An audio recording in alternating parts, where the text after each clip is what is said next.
News AP మంత్రి లోకేష్ ఇవాళ విశాఖలో పర్యటిస్తున్నారు. విశాఖను క్యాష్లెస్ సిటీగా మార్చే ప్రయత్నంపై వీసా కార్డు కంపెనీ ప్రతినిధులతో చర్చలు జరపనున్నారు.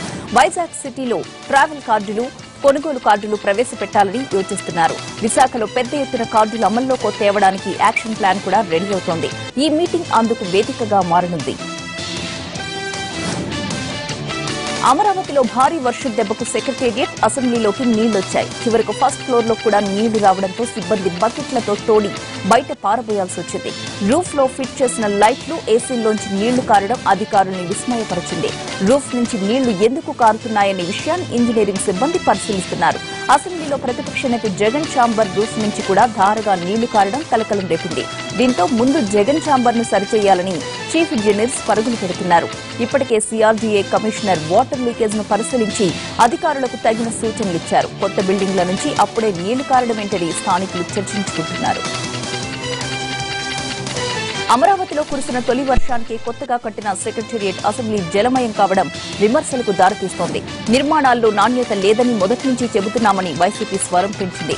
ముఖ్యంగా ప్రతిపక్ష నేత జగన్ ఛాంబర్ నుంచి ఇంకా నీరు ధారగా కారుతున్న దుస్థితిపై ఆ పార్టీ నిలదీసింది. ఇవాళ సెక్రటేరియట్, అసెంబ్లీని పరిశీలించనున్న వైసీపీ నేతలు లీకేజ్ కి కారణమేంటో అధికారుల్ని అడిగి తెలుసుకుంటారు. పట్టణ ప్రాంతాలను ఆదర్శ టౌన్లుగా మార్చేందుకు ప్రయత్నం చేస్తున్నామన్నారు ఏపీ సీఎం చంద్రబాబు నాయుడు. విజయవాడలో జరిగిన నవ నిర్మాణ దీక్ష 5వ రోజు కార్యక్రమంలో పాల్గొన్నారాయన. తెలుగు ప్రజల మధ్య ఉన్న ఆర్థిక అసమానతలను తగ్గించడానికి కృషి చేస్తున్నామన్నారు. అప్పుల్లో ఉన్న రాష్ట్రాన్ని ప్రగతి బాటన పట్టిస్తూనే ప్రజలకు సంక్షేమ పథకాలు అందేలా చర్యలు తీసుకుంటున్నామన్నారు చంద్రబాబు. రాష్ట్ర ప్రజల జీవనాడి పోలవరం కాబట్టి త్వరగా పూర్తి చేయడానికి తమ ప్రభుత్వం చర్యలు చేపట్టిందన్నారు బాబు. కర్నూలు కలెక్టరేట్ ఎదుట ఉద్యోగ, ఉపాధ్యాయ, కార్మిక సంఘాల జేఏసీ ఆధ్వర్యంలో ఆందోళన జరిగింది. ఉద్యోగుల సమస్యల పరిష్కారంలో రాష్ట్ర ప్రభుత్వం నిర్లక్ష్యంగా వ్యవహరిస్తోందని ఆరోపించారు జేఏసీ నేతలు. ఉద్యోగ, ఉపాధ్యాయ, కార్మిక వ్యతిరేక విధానాలకు స్వస్తి పలకాలని డిమాండ్ చేశారు. పీఆర్సీ బకాయిలు చెల్లించాలని, సిపిఎస్ పెన్షన్ విధానాన్ని రద్దు చేయాలని, కాంట్రాక్ట్ ఉద్యోగులను రెగ్యులర్ చేయాలని డిమాండ్ చేశారు జేఏసీ నేతలు. జీఎస్టీ బిల్లు ఆమోదానికి ప్రత్యేక హోదాకు కాంగ్రెస్ లింకు పెట్టి ఉంటే ఏపీకి స్టేటస్ వచ్చుండేదన్నారు రాజ్యసభ సభ్యుడు టీజీ వెంకటేష్. ఏపీకి ప్రత్యేక హోదా ఇస్తేనే జీఎస్టీ బిల్లుకు మద్దతిస్తామని కండిషన్ పెట్టాలని డిమాండ్ చేసినా కాంగ్రెస్ నేతలు ఆ పని చేయలేదన్నారు. స్పెషల్ స్టేటస్, స్పెషల్ ప్యాకేజ్ గురించి చాలా మంది మాట్లాడుతున్నా దీనిపై చాలా మందికి అవగాహన లేదన్నారు ఆయన. చంద్రబాబు సరైన సమయంలో సీఎం అయ్యారని, లేకుంటే రాష్ట్రం పరిస్థితి మరో విధంగా ఉండేదని అన్నారు టీజీ వెంకటేష్. 3 ఏళ్ల పాలనలో లోపాలను గుర్తించడానికి, సంక్షేమ ఫలాల పథకాలను ప్రజలకు వివరించడానికి నవ నిర్మాణ దీక్షలు నిర్వహిస్తున్నామన్నారు మంత్రి అచ్చెన్నాయుడు. టెక్కలిలో నిర్వహించిన నవ నిర్మాణ దీక్షలో పాల్గొన్న మంత్రి బడికొస్తా కార్యక్రమంలో భాగంగా విద్యార్థినులకు ఉచిత సైకిళ్లు పంపిణీ చేశారు. బాలింతలకు ఉచితంగా బేబీ కిట్లను కూడా అందించారు అచ్చెన్నాయుడు. కాంగ్రెస్ పై ధ్వజమెత్తారు ఏపీ మంత్రి కిమిడి కళా వెంకట్రావు. వార్ రూమ్ లో రాష్ట్రాన్ని విభజించి ఆ పత్రాలను సైనిక విమానంలో పంపిన కాంగ్రెస్ నేతలు ఇప్పుడు రాష్ట్రం గురించి మాట్లాడడం దెయ్యాలు వేదాలు వల్లిస్తున్నట్లుందన్నారు. శ్రీకాకుళం జిల్లా పాలకొండలో నిర్వహించిన నవ నిర్మాణ దీక్షలో పాల్గొన్నారాయన. 3 కోట్ల రూపాయలతో పాలకొండ, పార్వతీపురం ప్రధాన రహదారిలో గల ఓనిగెడ్డపై నిర్మించిన వంతెనను కళా వెంకట్రావు ప్రారంభించారు. చంద్రబాబు నాయకత్వంలోని ఆంధ్రప్రదేశ్ రాష్ట్ర అభివృద్ది జరుగుతుందన్నారు ఏపీ మంత్రి నారాయణ. ఒంగోలు జిల్లా పరిషత్ కార్యాలయంలో జరిగిన నవ నిర్మాణ దీక్షలో పాల్గొన్న మంత్రి మానవ వనరుల అభివృద్ది, పెట్టుబడులు, ఉపాధి కల్పనపై జిల్లా అధికారులతో చర్చ జరిపారు. నాడు కాంగ్రెస్ ప్రభుత్వం ఏపీ వాసుల్ని మోసం చేసి రోడ్డు పాలయ్యేలా చేసిందని ఆవేదన వ్యక్తం చేశారు. గుంటూరు పశ్చిమ నియోజకవర్గంలో వైసీపీ ప్లీనరీ విజయవంతంగా సాగింది. కార్యకర్తలను నాయకులుగా మార్చడమే లక్ష్యంగా ప్లీనరీ సమావేశం నిర్వహించామన్నారు వైసీపీ నేత లేళ్ల అప్పిరెడ్డి. టీడీపీ ప్రభుత్వం చేస్తున్న ప్రజా వ్యతిరేక విధానాలపై ప్రజల్ని చైతన్యవంతం చేయాల్సిన బాధ్యత పార్టీ కార్యకర్తలపై ఉందన్నారు వైసీపీ నేతలు.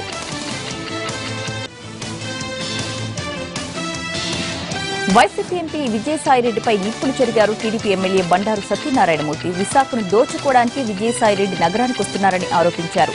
తాను భూకబ్జా చేశానని నిరూపిస్తే నడి రోడ్డు మీద ఉరేసుకుంటానని ఆవేదన వ్యక్తం చేశారు బండారు సత్యనారాయణమూర్తి. తాను రాజకీయాల్లోకి వచ్చినప్పుడు ఎన్ని ఆస్తులున్నాయో ఇప్పుడు అన్ని ఆస్తులున్నాయన్నారు. సిరిసిల్లలో బీజేపీ జాతీయ ప్రధాన కార్యదర్శి మురళీధర్రావు పర్యటించారు. ఈ సందర్భంగా పట్టణంలోని యువకులు కొందరు బీజేపీలో చేరి ఆ పార్టీ కండువా కప్పుకున్నారు.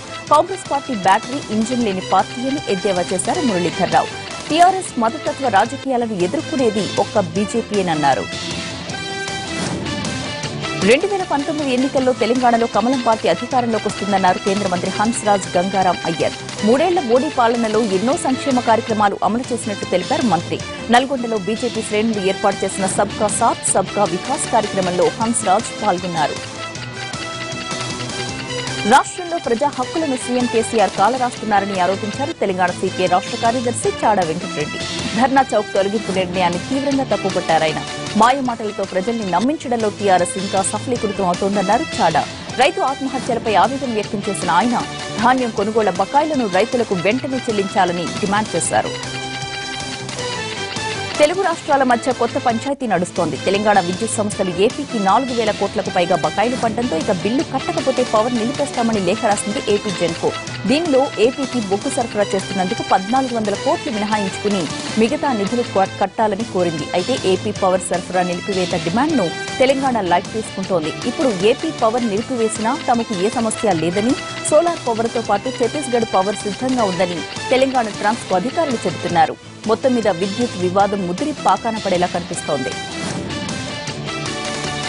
విజయనగరం జిల్లా సాలూరు నియోజకవర్గంలో భూగర్భ గనుల శాఖ మంత్రి సుజయ్ కృష్ణ రంగారావు పర్యటించారు. పాచిపెంట మండలం కర్రివలసలోని పోతులగెడ్డపై 1,60,00,000తో నిర్మించనున్న వంతెనకు శంకుస్థాపన చేశారాయన. అనంతరం సాలూరులో ఏర్పాటు చేసిన నవ నిర్మాణ దీక్షలో పాల్గొన్నారు మంత్రి. పేదలందరికీ సంక్షేమ ఫలాలు అందివ్వడమే టీడీపీ సర్కార్ లక్ష్యమన్నారు సుజయ్ కృష్ణ రంగారావు. ఖమ్మం జిల్లాలో కేసులు నమోదైన మిర్చి రైతులను మాజీ ఎంపీ రేణుకా చౌదరి పరామర్శించారు. రైతు కుటుంబాలను కలిసి ఓదార్చారు. వారికి ఆర్థిక సహకారాన్ని అందించారు. రైతు పట్ల కేసీఆర్ ప్రభుత్వం నిర్లక్ష్య ధోరణితో వ్యవహరిస్తోందని ఆరోపించారు రేణుకా చౌదరి. అన్నదాతలకు బేడీలు వేయడమేంటంటూ మండిపడ్డారామె. రాయలసీమను రతనాల సీమగా మార్చాలన్నదే సీఎం చంద్రబాబు సంకల్పమన్నారు నీటిపారుదల మంత్రి దేవినేని ఉమా. జీడిపల్లి రిజర్వాయర్ నుంచి ధర్మవరం, బుక్కపట్నం చెరువులకు నీటిని విడుదల చేశారు దేవినేని. ఈ కార్యక్రమంలో మాజీ మంత్రి పల్లె రఘునాథ్ రెడ్డి, ఎమ్మెల్సీ కేశవ్, ఎమ్మెల్యే సూర్యనారాయణ పాల్గొన్నారు. ఎండాకాలంలో వెనుకబడ్డ ప్రాంతాల్లోని చెరువులకు నీళ్లిచ్చిన ఘనత టీడీపీ ప్రభుత్వానిదేనన్నారు నేతలు. కాళేశ్వరం బ్యారేజ్ నిర్మాణ పనుల్ని పరిశీలించారు మహారాష్ట్ర, తెలంగాణ పోలీస్ ఉన్నతాధికారులు. జయశంకర్ జిల్లా మహదేవ్పూర్ మండలం మేడిగడ్డలో కాళేశ్వరం బ్యారేజ్ నిర్మాణ పనుల్ని Maharashtra additional DG Kanakaratnam, IG Shelar పరిశీలించారు. రాష్ట్ర డీఐజీ రవివర్మ, రామకుండ కమిషనర్ దుగ్గల్ స్వాగతం పలికి పలు అంశాలపై చర్చించారు. మహారాష్ట్ర, ఛత్తీస్గఢ్, తెలంగాణ రాష్ట్రాల సరిహద్దులో ఉన్న ప్రాంతం కావడంతో కట్టుదిట్టమైన భద్రతా ఏర్పాట్లు చేశారు.